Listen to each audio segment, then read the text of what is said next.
So what did you think of the movie? Okay, I mean, this movie is definitely worth a watch for Shahid Kapoor. He's absolutely brilliant. The Dave A and the Dave B, both the roles, he's done it brilliantly well.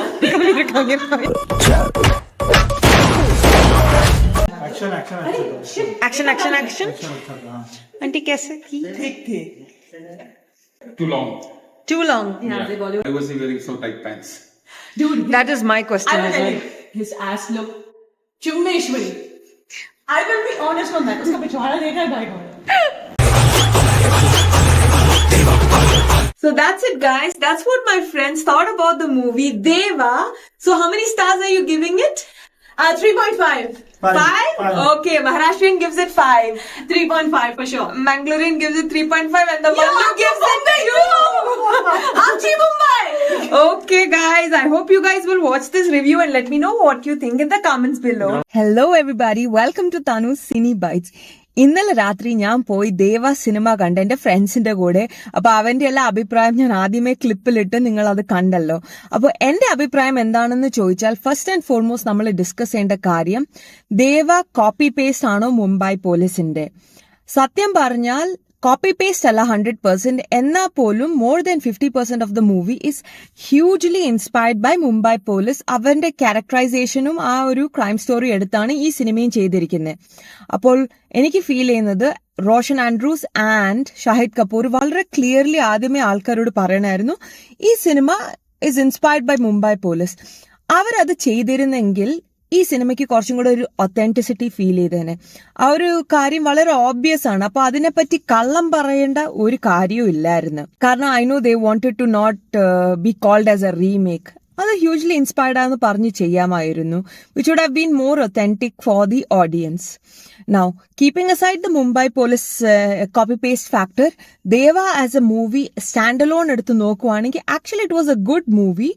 Crime story വളരെ നന്നായിട്ടാണ് ചെയ്തത്. Actors എല്ലാം ഉഗ്രനായിട്ട് ചെയ്തിരിക്കുന്നത്.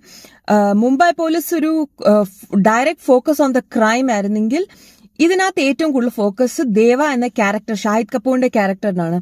അപ്പൊ crime movie ആണെങ്കിൽ പോലും it felt more like a biographical movie of the person who is called ദേവ.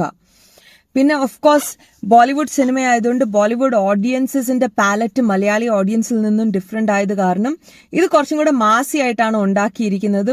അതുപോലെ like item songs തന്നെ ബിഗിനിങ്ങിലുണ്ട്, beginning of the സോങ്ങും പിന്നെ ഇടയ്ക്കിടയ്ക്ക് സോങ്സ് ഉണ്ട്. ഇതൊക്കെ കാണുമ്പോൾ നമുക്കറിയാം ഇതൊരു മാസി മൂവി ആയിട്ട് ഉണ്ടാക്കാനാണ് അവർ ട്രൈ ചെയ്തിരിക്കുന്നതെന്ന്. ആക്ഷൻ സീക്വൻസസ് ഒക്കെ എനിക്ക് ഇഷ്ടപ്പെട്ടു. ഷാഹിദ് കപൂർ വളരെ കൺവിക്ഷനോടെയാണ് എല്ലാ ക്യാരക്ടേഴ്സും പ്ലേ ചെയ്തിരിക്കുന്നത്. എന്റെ ഫ്രണ്ട്സ് മുംബൈ പോലീസ് കണ്ടിട്ടില്ല, അതിന്റെ സ്റ്റോറി അറിയത്തില്ല. എന്നാൽ പോലും അവർക്ക് ഒരു ഐഡിയ ഇല്ലായിരുന്നു ഇത് എങ്ങനെയാണ് പോകുന്നത്, ആരാണ് കില്ലർന്ന്. കുറച്ച് നമുക്ക് ക്ലൂസ് ഇവിടെ അവിടെയൊക്കെ തന്നിട്ടുണ്ട്, പക്ഷെ എന്നാലും it's difficult to identify the killer. So in a lot of ways I felt the movie has done a good job. Mumbai police നിങ്ങൾക്ക് അത്ര ഓർമ്മയില്ലെങ്കിൽ go and watch it as a standalone movie to just enjoy Shahid Kapoor's acting because പുള്ളിക്കാരൻ ഒരു നല്ല ആക്ടറാണ്, നടനാണ്. And അയാളുടെ again ഒരു കബീർ സിംഗിന്റെ ഒരു അനദർ വേർഷൻ ആയിട്ട് വേണമെങ്കിൽ നമുക്ക് പറയാം. എന്നാലും നമുക്ക് ഷാഹിദ് കപൂറിന്റെ ഒരു ആക്ടിംഗ് റേഞ്ച് കാണാൻ പറ്റും. അപ്പൊ ഞാൻ ഈ സിനിമ ആൾക്കാർ പോയി കാണാൻ പറയുന്നതിന്റെ കാരണം കുറെ നാളുകൾക്ക് ശേഷമാണ് ഞാനൊരു നല്ല ഹിന്ദി സിനിമ കാണുന്നതും കുറച്ച് ആക്ടിംഗ് കൊള്ളാവുന്നത് കാണുന്നത്. എല്ലാവർക്കും ഒരു വളരെ വൃത്തികെട്ട ആക്ടിംഗ് സ്റ്റൈലും ടെക്നീക്കും വളരെ ബേസ് ലെവൽ ആക്ടിംഗ് ആണ് മോസ്റ്റ് ഓഫ് ദി ബോളിവുഡ് ആക്ടേഴ്സിനുള്ളത്. അതിലും കുറച്ച് വ്യത്യസ്തമായി ഷാഹിദ് കപൂറിന്റെ ആക്ടിംഗ് റേഞ്ച് നിങ്ങൾക്ക് എൻജോയ് ചെയ്യാൻ പറ്റും. അപ്പോൾ guys that's it for now. Until then take care. Ciao ചൗ.